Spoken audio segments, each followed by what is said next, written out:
Hallo und schön, dass du wieder da bist. Vor ein paar Tagen haben die Entwickler, die auch die Film-App Filmic entwickelt haben, eine neue App auf den Markt gebracht. Die ist endlich da. Sie wurde ja schon angeteasert bei der Apple Keynote, wo auch das iPhone vorgestellt worden ist.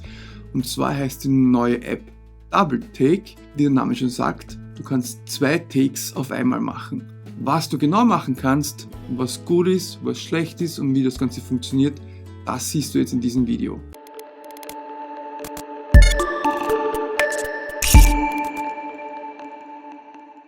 Hallo, mein Name ist Alex, ich bin Fotografin und Videografin und auf meinem Kanal gibt es cinematische Videos, Vlogs und Videos zu den Themen Fotografie, Videografie und Drohnen. Solltest du es noch nicht gemacht haben, dann abonniere doch gleich mal meinen Kanal, um keins meiner Videos mehr zu verpassen. Ja, was ist die Double Take App eigentlich? Es ist eine Film-App, die es fürs iPhone 11 gibt, da man mit dieser App mehrere Aufnahmen gleichzeitig machen kann. Ich habe das gleich mal ausprobiert und festgestellt, dass es relativ einfach zu bedienen ist, weil es gibt nicht viele Einstellungsmöglichkeiten. Man sieht ein Speichersymbol links oben, dort kann man dann die aufgezeichneten Aufnahmen sehen. Links unten kann man die verschiedensten Kamerawinkel einstellen.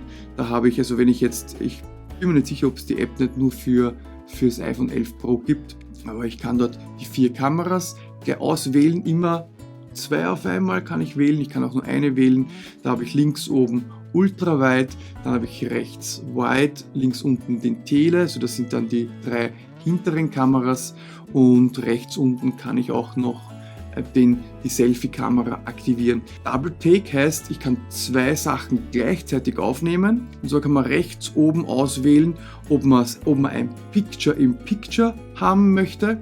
Das bedeutet, dass das eine Aufnahme rauskommt, du quasi eine Hauptkamera hast, das ist die A-Kamera, und die B-Kamera wird dann irgendwo eingeblendet und du kannst es dir aber auch am Bildschirm herumschieben und dort in das Eck oder dort platzieren, wo du es gerne möchtest. Dann gibt es die Möglichkeit eines Splitscreens. Ja, es wird rechts und links etliches weggeschnitten, natürlich, weil es nicht 16:9 oder was auch immer, ist halt ein Splitscreen.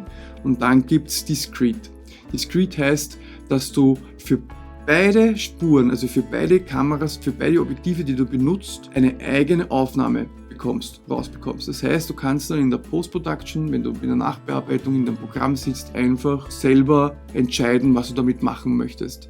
Ich finde es deswegen nicht so schlecht, weil du kannst zum Beispiel eine Ultraweit und eine Teleaufnahme kombinieren, getrennt voneinander in derselben Aufnahme aufnehmen, und du kannst es dann so schneiden, wie wenn du zum Beispiel 2 Kameras hättest. Gehörst du jetzt zu den Leuten, die zum Beispiel Videos, also für YouTube, mit dem Smartphone machen, ist das natürlich sehr praktisch, weil wenn du einen Versprecher hast und du einen Cut machen musst, dann ist natürlich ganz gut, wenn du zum Beispiel auch reinzoomst, und ein digitaler Zoom vom Smartphone ist nicht gut. Allerdings, wenn du 2 Aufnahmen hast, eine Ultraweit oder eine Wide und eine Tele, dann hast du 2 vollwertige Aufnahmen, die du einfach dann nur mehr switchen musst, so wie wenn du einfach 2 Kamerawinkel hast. Und das andere Gute ist natürlich, du kannst auch gleichzeitig Selfie, das heißt, wenn ich was herzeige, kann ich mich gleichzeitig filmen, während ich dabei rede und was herzeige. Ansonsten kann man auch einstellen 24 Bilder pro Sekunde, 25 Bilder pro Sekunde und 30 Bilder pro Sekunde. Das Ganze muss man dann bestätigen und dann kann ich eigentlich schon drauf losfilmen. Ganz unten sieht man eine Art RGB-Histogramm. Das heißt, wenn alles zu links ist, ist es ziemlich dunkel, ist es alles zu rechts, ist es ein bisschen überbelichtet, es ist eine kleine Belichtungsautomatik drinnen. Ich habe so Testaufnahmen gemacht, wo ich ein bisschen herumwackel, einfach um festzustellen, wie es denn eigentlich mit dem Rolling Shutter ausschaut.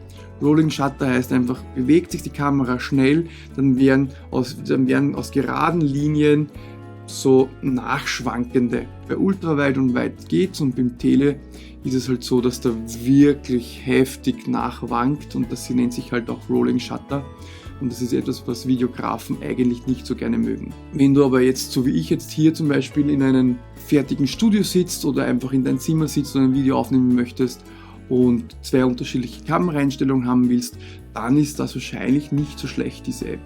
Ja, mehr kann die App auch eigentlich gar nicht. Sie ist einfach zu bedienen, die Formate sind ansprechend, kann man leicht bearbeiten. Bin gespannt, wie sich das für den einen oder anderen auszahlt, diese App dann zu nutzen. Ich würde sagen, probier es aus. Ich glaube, die App kostet nichts, also ich habe nichts dafür gezahlt. Gehörst du zu den Leuten, die gerne mehrere Kamerawinkel auf einmal aufnehmen? Schreib mir doch eine Antwort kurz in den Kommentaren. Und wenn dir das Video gefallen hat, dann lass mir ein Gefällt mir da. Vergiss nicht, meinen Kanal zu abonnieren und immer auf dem Laufenden zu bleiben. Und danke fürs Zusehen. Ciao.